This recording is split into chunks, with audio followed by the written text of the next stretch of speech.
Hi, everybody. I'm Olivia Scott, the creator of Freedom at the Mat. Thank you so much for joining us this February.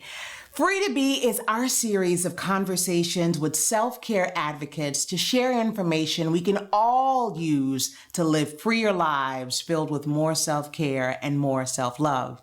And today, we have Dr. Ayanna Abrams, licensed clinical psychologist from Atlanta, who is renowned for her work around boundary setting. I had the privilege of encountering Dr. Ayanna a couple of years ago in Atlanta at the Essence Wellness House. She had just done an amazing presentation around boundary setting, and I watched as the women in the room were mesmerized by the information she was sharing. So I'm very happy to have her. Dr. Ayanna, how you doing tonight? There you are. How are you? I am good. I am great. I'm so happy to see you again. Wonderful. Thank you so much for making time. I know that you're very, very, very busy practicing clinical psychologist. So thank you for making time in your schedule, especially right now with COVID. I can only imagine that. So your schedule has to be a little bit out of control. Talk about boundary practice. Yeah, Yes, yes. every day.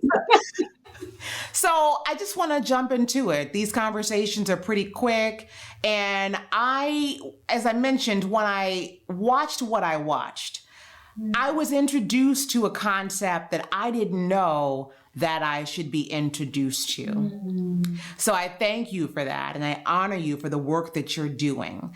So the first question I have for you is, can you tell us what are some examples of boundary setting? You know, we all have these examples of people, these people in our lives that push us, whether it's a parent, whether it's a child, whether it's a spouse, whether it's a coworker or a boss. So can you tell us some examples of setting boundaries with people who require a lot from us? And those are the hardest people and the best people to practice with, right? To really build it up as a skill, because they are the people who we have relationships that we want to please them. We want them to like us. We want them to approve of us. We want them to come to us, right? It feels good to feel needed and reliable in those ways. But that's exactly why it gets a bit tricky, right? Because then we're so focused on how we are being, or how we think we are being perceived by these people. So, any examples that I offer around boundaries can be offered across the board. I always say, like, anybody can get these boundaries, right? Doesn't matter who, right? So, some Okay. of the boundaries are in the simplest way, which I think more people are familiar with, is the art and the act of saying no to something. Right? Someone asking us for something that doesn't align with our time, our money, our energy, what we physically need, and honoring that by a no with a period at the end. Right? It can be as simple as that. What can also be helpful, depending on the closeness in the relationship and depending on if we want someone to understand where this is coming from, we can say no and then why. Right? We can Okay. say, no, I'm not available to do this at this time because I really want to get to bed, at a decent time tonight. No, I'm Okay. not able to lend you this money because I'm saving up for a trip that's coming up that's really important to me. All right. So you can always pair it with something, right? Depending on, again, how close you feel with that person, the time that you have, and how vulnerable that might be. Right? Another option, right, is to lead into the boundary with what you would want to do instead. Hey, Okay. I'd really love to be able to talk tonight, but I've got this thing to do. Is there another time that we can talk? That's also a boundary. Let people know that you would want to be there for them. But because there's something that's pressing, or because something that has to do with me, I can't be there right now. I can't do this right now. But is there another option for us? And that is exactly, I was going to go there and ask you something. So, do you think it's important for us to actually be able to articulate the word no? Because I've heard before, I had a friend who said, you can say, yes, I'd love to do that, but here's what I can do. So, do you think, because it sounds like we should all learn how to just say no. Yes. So do Yes. you think that we should learn, or should we like try to play with it and be like, yes, but? I think having the word no as part of your vocabulary is important regardless, right? This is if you want to offer other options in the conversation so you don't feel as though I can only say no and not say anything else. But just having that as part of our repertoire to say no to others and to ourselves in some ways is always helpful. Always, always helpful, right? It's a ways in which, again, even just the practice of it, I think, can also take away the power in it. That when we think about no, right, we assume that it comes with rejection, distress, people being mad at us. So also giving yourself more practice at a no, you get a wider range of how people can respond to that. You get a wider range of how it sits in your body, right? People tell us no all the time. Whether it's a no, it's a not right now, it's a never, right? We get no all of the time, but because we're so focused again on being liked, right? We don't think that we can offer it to someone else. And that goes exactly into what I was going to ask you next, which is why is setting boundaries so hard for us? Mm-hmm. Two reasons. One, we're not taught to set boundaries. Right? I talk to my clients and I talk to groups, people oftentimes that at a very, very young age, right, we are taught to be people pleasers. We are taught to make everyone else around us comfortable, right? Don't do this because such and such might not like that. Do this thing that mommy likes you to do. Make sure that you make friends by doing this or this or this. Don't be too loud. Don't be too this. Don't be too, right? So by the time of like age 3 or 4, toddlers are getting hit with a lot of rules. A lot of rules about how to be in the world. And that begins this trajectory, right, of making sure that other people are more comfortable with us than we may be with ourselves. That people liking us and people loving us and wanting us around is more comfortable than me feeling authentic, me feeling safe, me feeling whole. Very, very young children are taught to, particularly with adults, make sure that you make adults around you feel loved, right? We do it with kids and hugging. We do it with kids and kisses. Make sure you kiss your grandmother. Give me a kiss. Oh no, I'm sad that you don't do this. All of that factors into people pleasing, right? And it really disconnects us at a really early age from what we call body autonomy, being able to listen to ourselves and being able to assert what we like and what we don't like. That's where it starts. All right. It transforms as we get older and older. Now we're in school, in churches, in different social settings where now our gaze is on whether somebody likes me or not. And that becomes the most salient thing for us. So we will do whatever it takes to be liked. Because culturally and society, you want to be liked. We've been raised to feel that way. Because what I was wondering about as you were talking was, what is that all about, being liked? And I remember a job I had years ago where this guy, it's a guy, I'm a girl, so I think there's something probably with gender, and I'd love you to share something about that if you feel there's a difference. He says, Olivia, you care way too much about being liked. I care about being respected. He's like, so I'm going to do what it has to be respected. I don't care if they like me or not. And I was just like, oh, that's an interesting way of looking at things. And I realized that maybe there was a female male thing around being liked. Yeah, I do think that there are gender norms, right, around boundary setting, around assertiveness, that oftentimes women are pegged as nurturers, people pleasers, helpers, carers, right? And the assumption is that if you are going to care about someone, you can't make them upset. And if your no is going to make them upset, or something that you need is going to make them upset, then how could you be a caring person? How could you be nurturing, right? They offer women, right, this identity, right, of people pleasing, and even from a very young age, that you are here to help people feel better in life. So how could you ever say something to them that might make them distressed? Why would you ever do that? Yeah, that's why you're here, is to make them feel okay. Everybody needs to feel okay. And when you don't, it's an issue. So, when I think about this particular topic, and I should have shared this at the top, but the reason why I had this particular conversation for February around self-love is what you just said around we've all been taught how to be for other people. And free to be is really around being free to be yourself, no matter what that is. So I would love for you to help us, Dr. Ayanna. We look to you, oh beautiful guru you.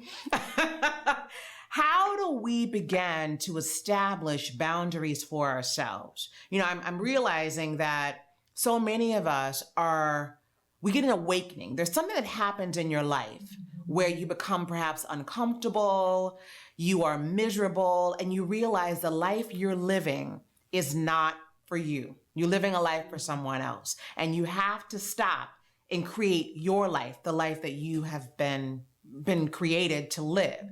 So how do we learn how to create boundaries? Because I don't think any of us got those skills growing up.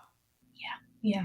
And oftentimes, what I'm noticing is that people aren't beginning to step into it, more so now because the term and the practice is becoming a lot more popular. But people aren't beginning to do this work until their 30s, 40s, 50s, 60s, right? I have clients who are struggling this regardless of who they are. So just to offer some compassion and some empathy, that if this is new to you, it makes a lot of sense. It makes a lot of sense, right? That you're not doing anything wrong by not having understood this before, because we don't have models for this, right?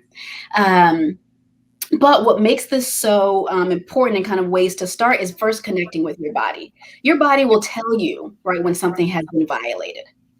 What has happened is that we're so disconnected from our bodies that we don't even pick up on the cues, oftentimes until it's too late. By the time we are resentful, exhausted, angry, right, burnt out, that's oftentimes what brings people into the work and brings people to therapy, right? They're like, I can't sustain this anymore. Something is wrong now. And what we actually get to is that something has been wrong.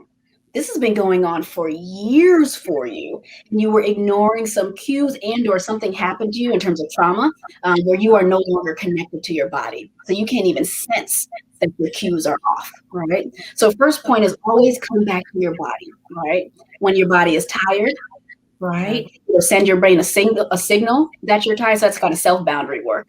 It'll send your brain a signal that, hey, something's not right here. I don't feel right, my best. Right? Your body will always let you know. So the more attuned you are to your body through meditative practices, through rest, through proper nutrition, you'll be able to better tell when your boundaries are being crossed, right? Your body will always tell you when there's been a violation from someone else. You feel it. Something doesn't feel right in the room. I'll have clients come in and say, yeah, I felt some type of way about that. And I was like, oh, that something got violated. Something got crossed right there. Let's talk about that moment that you experienced that tension, right? Once you're able to be more attuned with the tension and you get to get curious about the tension, then you get to discern, right, whether this has been a boundary violation or whether this is something that I'm growing in, right? But your body will tell you, right? So pay attention to tension in your shoulders. Pay attention to headaches. Pay attention to digestive issues, right? Pay attention to kind of aches and pains, right? Lower back. Right, your body will tell you when something is happening that isn't serving you and that isn't sustainable, and to give you pause. I would say that is your cue to slow something down and reconnect with your body and ask it, hey, what do you need right now? Because something's missing. Something's missing here, right? But your body will tell you. Yeah. I had that just last week. Everything just locked. And I just kept pushing through. So clearly there were some boundaries. So just a couple of more questions for you. So there may be people that are watching this, and I know a dear friend who's having this situation in his life right now where they're in circumstances that they feel like they don't have a choice, Dr. Ayanna. They may be caring for a sick relative. They may be really deep in debt. And so working that overnight shift, 6 nights a week, is all that they feel that they can do. And there are people who are in some circumstances where they like to put some boundaries around the ask of them, but they feel like they just are in a situation where they cannot. What counsel would you have for those who are like, this sounds great. I'd love to say no to that check coming in. I'd love to say no to my mother who calls me 10 times a day because, she's ill or whatever. But how do you help them? What advice do you have for them? So first I offer empathy, right? Because this work is not easy. This work really comes up against some very real circumstances for us, right? My second point is that we always have a choice. I have clients who come in all the time and say, well, I didn't have a choice. And I say, oh, you had a choice, but it was a hard choice to make. That's a very narrative than I don't have a choice at all, right? Because when we tell ourselves we don't have a choice, then we don't, versus really getting attuned to what makes that choice hard. What's the risk? What am I scared of? What am I terrified of happening if I make this hard choice? And then you have a different conversation with yourself. All right. So somebody calling you 10 times a day because they are in distress, because they are ill, because they need you, you have a choice to answer the phone or not. You have a choice to say, hey, calling me 10 times doesn't work for my schedule. Let's set up a way in which we remain in contact that works for both of us. Right. You have a choice to hit do not disturb. Like, so you have a choice, but it's a hard choice to make. Doesn't make it any less of a choice that you have. Right? Okay. You try to offer people back their agency in this, right? That when you tell yourself you don't have a choice, you've removed all agency, right? So just to give it back a little bit, and then to sit in, okay, well, what's uncomfortable about the hard choices that would be required for you to make in order to feel different in this? And then we get to problem solving from there. But we can't problem solve from a place of I don't have a choice. Right. Right? Okay. There's no movement there. You're stuck right there, which is why that comes up as an issue versus let's lay the choices on the table. And evaluate your options. You Yeah. always have options. Everything has a repercussion, but you always have options. So, Dr. Ayanna, as we come to the conclusion, I'm currently working on my boundary setting. I've mentioned this to you confidentially, and I guess now to everybody, that I've always had issues with boundaries with work. As an entrepreneur, it's just like clients call, I have a high level of excellence I like to deliver around. So for me, I am leaning more into how I can set boundaries. So for others, whether it is at home or at work or in the community, perhaps you're leading a neighborhood watch organization and people call you all the time, I think, can you tell us what resources you can offer to us who are working on our boundary setting? Yeah. There are some great books that I use that might not even well, there actually is a book called Boundaries that I do recommend. My caveat is that it has a religious lean. So that's not a good fit for you. I don't recommend that book, but Who's that one by? Who's that book by? That is by an author with the last name of Townsend. I don't remember his name, but if you just look up Boundaries, it's Boundaries in Marriage, Boundaries book. So I'd recommend that book. There's also a book called Attachment. And the reason I recommend this book is that it offers you information and insight about how you even connect to people in the world, right? That can give you a ton of information about who and why it's hard to set your boundaries with various types of relationships and connections.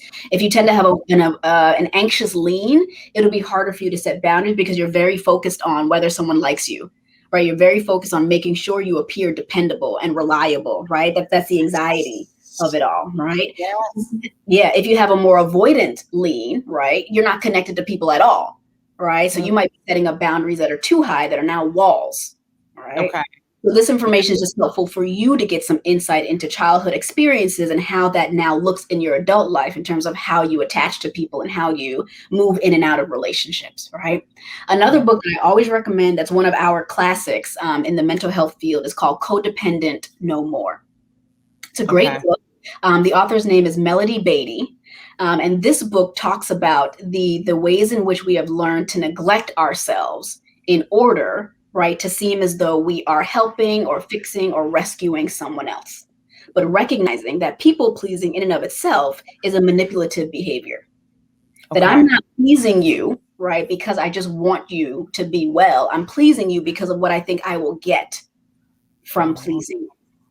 So I take care of you and I will sacrifice myself and I will neglect myself to make sure that you're good and that you're okay. But that's really because I want you to connect to me and love me and view me as irreplaceable.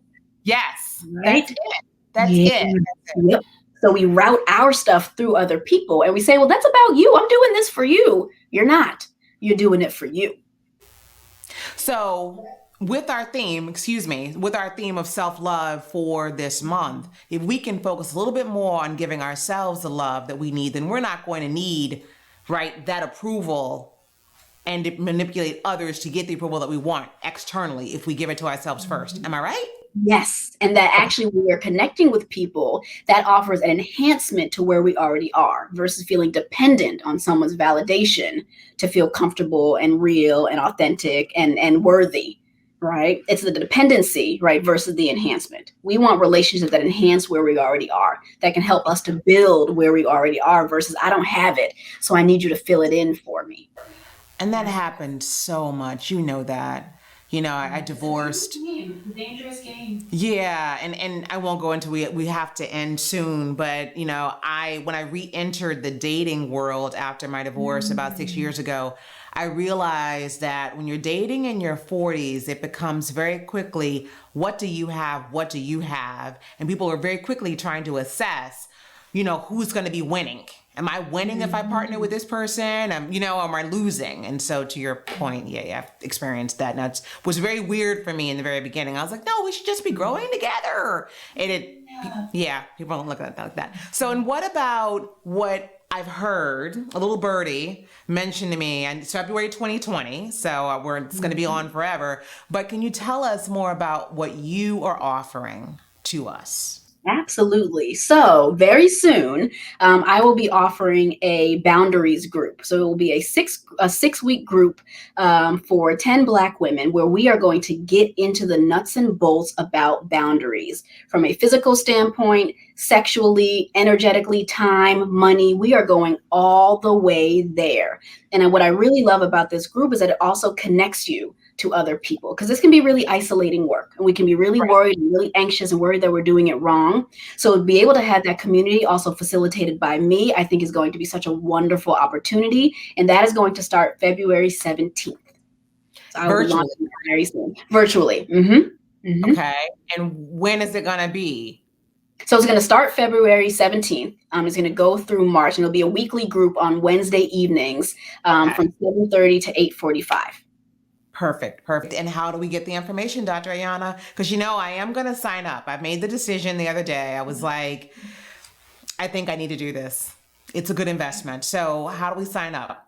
So I will be posting it very soon on my social media, and then there will be a page on my website to direct people to, and just have a quick questionnaire just so I get to know everyone who's involved. So I have a little bit of information about where you are with your boundaries, because people are on different parts of the spectrum of it, which I also think would be a beautiful part of the group. Right, that while I will be there kind of leading and facilitating and really walking us through this, you're going to connect with people who are at all different versions of this, right? So be able to kind of pull from the community in that way. But I will be launching all that information probably tomorrow or the next day, and that'll be available for everyone. But it's just a select few, because I'm trying to be present and be full and recognize my boundaries. So it's just going to be for 10 women. So the sooner you get in, the better. And more than likely, I'll have some rounds of that after this goes well.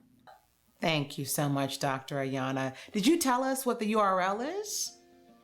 Oh, the URL will probably be at my website, but because I haven't created it yet. So there will be a page on my website dedicated to this. And my website is ascensionbehavioralhealth.com. But I will have the link and everything in my Instagram page, which is Dr_Ayanna_A. So you'll be able to easily access it from there. Beautiful. All right. Well, I know where to go. Instagram is the point of entry at Dr. Ayanna_A.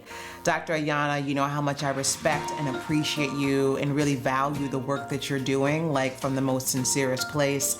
And I can only hope that for anybody who's tuning in and watching this particular episode of Free to Be, that you've gotten a little bit of nugget to understand that what you might have been feeling about maybe having some boundaries that have been crossed for years, that you've been supported knowing that you're not crazy, you're not making it up.